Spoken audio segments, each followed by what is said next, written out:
Real life street star. Yo. Mr. Lee. What's going down? Man, they told me, nigga, my name Mr. Lee, nigga. You better know that. What's going on, man? Man, just cooling, man. Trying to stay out the way, man. Already, man. This change in the world kind of social distancing and all that, man. What you think about all that, man? I mean, I'm cool with it, man. You know, I was already social distancing. One deep. Hey, man, go on and give us a little history, man. How you got started, you know what I'm saying? And, you know, what led you to where you at?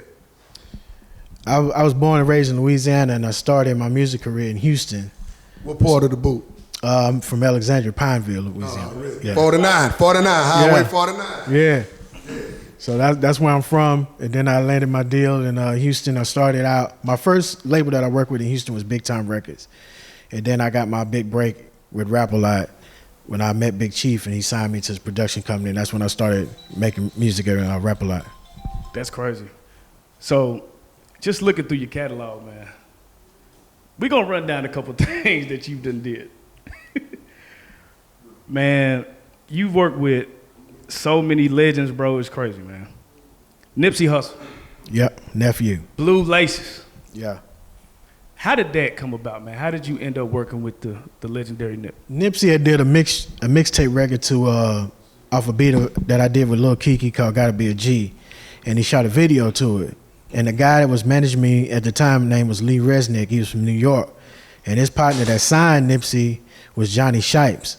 So they knew each other, and when he asked about the record and who produced it, Lee already knew who it was, so he hit me up and he connected the dots, and we ended up going to New York in like late 2006, and that's when we started. Now, I want to go back a little bit, man, because you don't work with a lot of legendary people, but you were on one of the most notorious labels, Rap-A-Lot. What was it like back then working with those caliber of artists, Scarface, Bushwick Bill, Willie D? Talk about that era and just like what, and the controversy that surrounded that whole thing. What was that like? I mean, it was a blessing for me, man. Big Chief, shout out to Big Chief. Big Chief was like a father figure to me.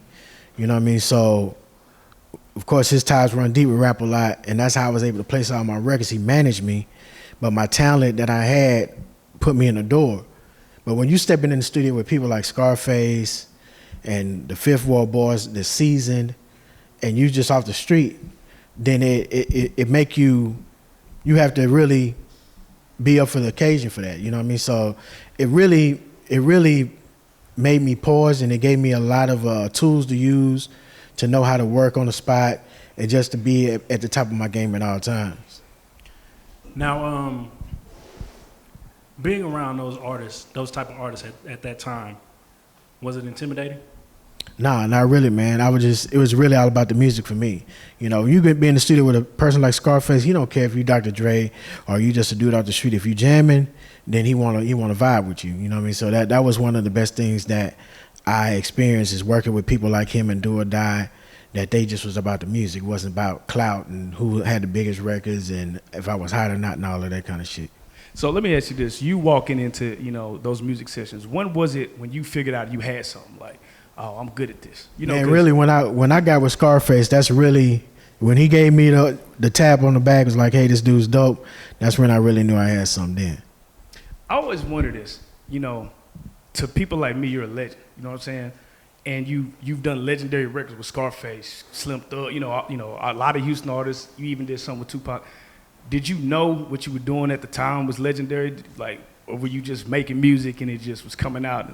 I was just making music, man. I really wasn't into, oh, this is legendary, this is big, this is that.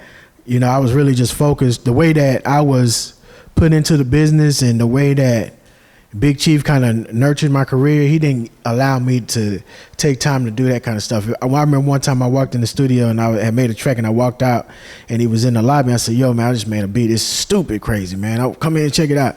And he was like, nah, man, make another one. And you know what I mean? And that's when I knew then. That's when I went back in and made another one, you know what I mean? So yeah. I started having that type of mindset where I was just working. I wasn't worrying about sitting around, you know, letting people know how dope a record is I just did and all of that kind of shit. I just stayed, you know, 10 toes down on the work. Now, according to allhiphop.com, you worked on Space Jam? I did a couple of records on that. You know what I mean? You say it like this. Bro, I grew up on Space Jam. Like, how did that come about? How did you get into the movie industry? It was some indirect stuff. Gotcha. With my publishing company, I had records that I had produced and they ended up using them. Gotcha. It wasn't that like they called me and said, hey, Mr. Lee, come get on the Space Jam type shit. It wasn't like that. Yeah. They also have you working with the Backstreet Boys. Yeah. How did the Backstreet, like, how did a hip hop producer end up going to the pop side? Like, how did you even make that plug? I mean, having relationships with people and sending reels out. At the time, we had reels, like we sent CDs out, and I would make different type of tracks. And I was starting to make a little noise. Then I was working in LA with Face a Lot, and we had, you know, a chance to go into different record labels and stuff like that. And I kind of got, you know, access to a few people that was working with them at the time, and I sent a couple of tracks over, and that's how I landed that. That's dope. Me personally, I consider Scarface probably my favorite rapper in Texas, probably in my top 3. Yeah. You know what I'm saying? You work with Tupac and Scarface. In your opinion, what was the difference with working with both? I mean, it really is really not a difference to me. You know what I mean? I feel like Scarface is the beginning of all of the shit that you see now. The Tupacs, the DMXs, even Jay-Z's has gotten some type of admiration from Scarface. To me, Scarface is like one of the greatest rappers of all time to me. So, you know, when you first get in the game, you work with somebody that high of a caliber, then when you start working with other people, it's really not that big of a deal. I went like, oh shit, look at Jay-Z just walked in the studio type shit. I was like, okay, nigga, let's listen to some beats. You know what I mean? So that's how it is. Now, your career has spanned over decades, and you're still here. What would you say is your favorite era of music that you just like, that you worked in, that you just enjoyed, and you like, that was like where you not that you felt like you was at your peak, but you was just on top of your game, like this was the era of music you wanted to live in? I mean, really, it's two. You know, one is being able to fly out to Los Angeles and be out there for a while and be in the big studios working with Scarface and having unlimited access to gear and all kind of shit. We could just get on the phone, hey, order this, order that. And the other one is working with Slim Thug. You know what I mean? That's when I really started getting on my own and doing my own production company. So that was like a pinnacle point in time in my career when I was like, wow, you know what I mean? I'm actually doing this shit by myself now. Now, I seen this posted somewhere. I don't remember where I seen it, but they were saying most producers or most people that make beats are also producers, and they should get production credit because they end up rearranging the beat. They end up adding sounds, taking out sounds, and making the song what it is. What would you say about that? I mean, a producer is somebody that put a song together. Whether you know how to play a keyboard or you touch a drum machine, you don't have to touch a drum machine to be a music producer. You know, that's the thing that people don't understand. That's why you have people like P. Diddy that's a producer, but he's not really on the drum machines doing shit. He's orchestrating all of the people and putting them in place and saying, hey, this was what I want. I like this feel. Take that out, do something different, blah, blah, blah. He's producing the record. And, you know, that's why it's a difference in the music. When a lot of people hit me and they be like, oh, wow, man, I'm doing these records with you. It's dope. It's just a different feel. It's a different feel because I'm adding subject matter. I'm saying, hey, rap it this way. I'm actually producing. I'm not giving them a beat and walking out the door and it's like, yo, I get with your people and let's just get paid. I'm in there working with them and nurturing them and developing them and all that kind of shit. So it's different. Do you feel like that's missing in the game now as far as producers that are coming up? Absolutely. You can hear it in the music. And what it causes, if a person do slip them on a hit and they don't even know how they did it and how they got there. So what you normally end up having is artists that are continuously doing the same thing over and over, trying to capture a moment that they have no idea how they made it. Now, I'm not gonna lie, just running through your catalog, even I was surprised. I said, damn, the amount of things that you have done in the music industry. If I was a young artist today, I would be seeking you. Yeah. But I almost feel like people don't know really about you. Yeah. Why are you so under the radar, so to speak? You know what? I'm content. You know what I mean? Where I'm at, I'm not starving. I live really good. You know what I mean? My publishing checks are phenomenal. So I don't have to go out there and be like, hey, I got a beat pack, check me out. I don't have to do that shit, you know what I mean? It's like I do a lot of stuff overseas and different shit like that too, but I don't have to do that, you know what I mean? And that's the reason why people don't know me, because I'm just not out there like, hey, man, let's do this. This is what I did, check it out. When actually when Nipsey Hussle died, my Instagram and my social media started spiking, and people started asking, okay, well, what did you do? And I used to go on there every other day and post a record that I did. I think it was Friday, I went through like 30 songs on my catalog, and everybody's like, oh shit, I didn't know you did all that. Right. You know what I mean? But my catalog spans over 400 to 500 songs. It's crazy. Yeah. Almost on some like Quincy Yeah. Jones type shit. Yeah. Now, you know, with these Instagram battles, these versus battles, right? Because when I saw this, I said, damn, I don't even know nobody who could battle you. You know what I'm saying? We try to do a Texas battle, man, and just like, ain't no disrespect to nobody, but if it come to just an artist, and this is another answer to the question you just asked me. I was a producer that decided to stay where I was at. I didn't sky up and say, okay, I'm gonna move to New York, I'm gonna go to Atlanta, I'm gonna go to Miami, I'm gonna go to LA, and I'm gonna sit there and do records over there. I nurtured my state and city where I was at. So that was another reason why I didn't just jump mainstream like that. But when the conversation comes up, hey, who's the best Texas producer that does Texas music? Yeah. I ain't got to say shit. You know what I mean? I could take some pictures of my wall, or like I did. I went through my catalog on Instagram, and I'm like, shit, if anybody wants to smoke, I'm ready. Let's do this shit. I mean, you are the Houston sound. Yeah, without a doubt. No, without a doubt. Yeah. What is your favorite Slim Thug song? Man, we did so many, bro. Sentimentally, I have to say Three Kings. Oh, man. You know what I mean? Because that was the beginning. That was the beginning. Yeah, but we done so many smashes. This last album we just put out, we got smashes on there too. Okay, let me ask from your perspective, because I know you've probably done both. For an up-and-coming producer, is it better to work with select artists and grow their sound, or just work with different people? I mean, it just depends on what you're looking for. It really just depends on what you're looking for, and I'm gonna tell you why it depends that way. When people look at Scott Storch and you look at Manny Fresh, and everybody making fun, oh, Manny Fresh got his ass with Scott Storch, catalog was too deep, he couldn't fuck with Scott Storch. That may be true, but a lot of the shit that Scott Storch was playing, he co-produced it, he had minimum contributions to those records. But when you put the publishing checks together, and you put that catalog together, and you see how much a person's catalog is worth, then that's when the success is really in. I don't have to be a big name to be successful, because I am. My catalog can speak for itself. I don't have 5 or 6 niggas on the track with me breaking my publishing up to where I'm barely getting paid. So if you look at Scott Storch and you go to Manny Fresh on that end, there's no competition. Manny Fresh gonna win that, because Scott has minimum contributions to most of those records he was playing, and then 9 times out of 10, right now, he don't own that publishing maybe. You know what I mean? So when you look at it from that perspective, he lose.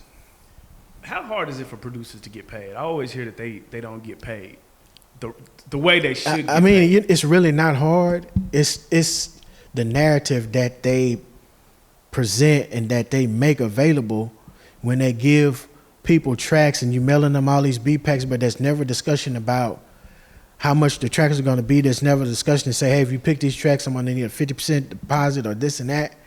There's never a discussion about it. So the narrative that the new producers have put in place is causing them not to get paid. And then I see it a lot when a producer gets a #1 hit, and if he charged $250 for a track, they trying to give him $250 in the next round too. And that shit don't work like that. And that's another reason why I don't do a lot of work around town and different shit like that, because, you know what I mean, I make my own prices. It depends on who I'm working with. But you're not gonna hit me up and you got chains and cars and all of this kind of shit and come to me and say, hey man, can you do it for $1,500? But you're like, no, my nigga, Nipsey Hussle paid me $15,000. I need $15,000 from your ass too if you want this music. If not, I'm good. So tell us about the time you felt like you had to give a nigga a break. Because everybody ain't got it, and you might have felt like, man, this young nigga talented. Yeah, if they don't, yeah, I'm gonna give him a break. Have I sold a track for $500 to an artist? Hell yeah. Have I sold a track to somebody for $250 before? Hell yeah, I have. But that's my decision to make. If they dope, then yeah, I'm gonna fuck with them. But I'm still gonna put a tag on and say, hey, the principle is this right here, bro. You got to pay. I'm not finna give you shit. It ain't going down like that. Tell me about the time you gave somebody one of your hardest beats and they fucked it up bad to where you was like, come on, bro, come on, man. Working with indies, and you know what I mean. And no disrespect, but some of the D-boys that's out there, they had that bag and they put that bag in your face. You give them the track and you be like, and then when they rap on, it's like, man, I really want to give you this bread back. Now, I really want to give it back. Now I'm gonna ask you. Have you ever re-rocked your shit? Like, nigga. Not indirectly, but I've had a situation where this is no, I'm not even inflating this shit. I had a situation where I saw this guy, man, this guy brought about 100, like 160, maybe 170 tracks for me, man. In 2007, and it was this shit was crazy. This nigga just kept buying tracks, and some of the shit he was doing, it just wasn't good. And it came to a point to where Slim had my tracks, had some of the same tracks. He mixtaped them. Normally I'd be like, hey man, you gotta take this shit down. Somebody already got it, but it was just so much better. I was just like, man, it is what it is. I ended up getting sued behind that shit too, but I was like, fuck it, man. It's nigga, you done used it. It sound way better. I'm good with you just rapping on this motherfucker. Yeah, it was friendly. The thing I'm gonna say this right here is you're never selling a track. I hope that these producers are hearing me when I tell you this. You never are selling a track. You're licensing the track to them. So the lawsuit that I'm talking about, the guy said that he owned my music, and he thought he had to work for hire. What he had to work for hire was the master, the beat and the track and his vocals together. The track by itself was mine. I owned it. Right. I would never give my music away to nobody. I'm gonna own my shit, because if a hot song pop off, somebody wanna use the instrumental from a hot song I did, they don't have to go out to the artists or the record labels to get clearance for it. They can just holler at me. This is the type of shit that I learned at Rap-A-Lot. So I've never just say, hey, give me $5,000 and you can own this beat right out. I'm gonna sign all of the rights away. Nah, I don't do that kind of shit. And that was the inexperience that the guy had. And he man, the nigga went on a campaign, tried to put me out on World Star, all type of shit. Everybody goes through this shit. Yeah, he went through the whole thing, bro. Like, but it was just straight bullshit, you know what I mean? But at the end of the day, I owned my music, so it was no way that he could sue me for Slim Thug using my track anyway. You know what I mean? And I learned this shit when I was in I had a lawsuit that I was involved in with Iggy Azalea, and this guy was trying to put her music out. The ex-boyfriend was trying to put her music out, and I was sitting in federal court. And they made a hell of a chess move. What they did is they went in and they copyrighted the masters and they owned it, flat out. So he was thinking, man, my beat is in there, so you can't do that. The laws and how the shit works is, man, if you make a record with somebody and you got vocals and a track together, that's a whole different situation. You can go in and copyright that shit, and the producers and nobody don't have anything, they can't do anything about that shit. That's why it's important to have paperwork. But everybody's so overzealous about the moment of working with people until they don't even know the business.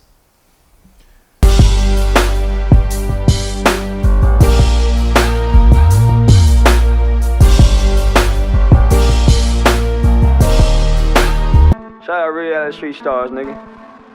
Move. Hey.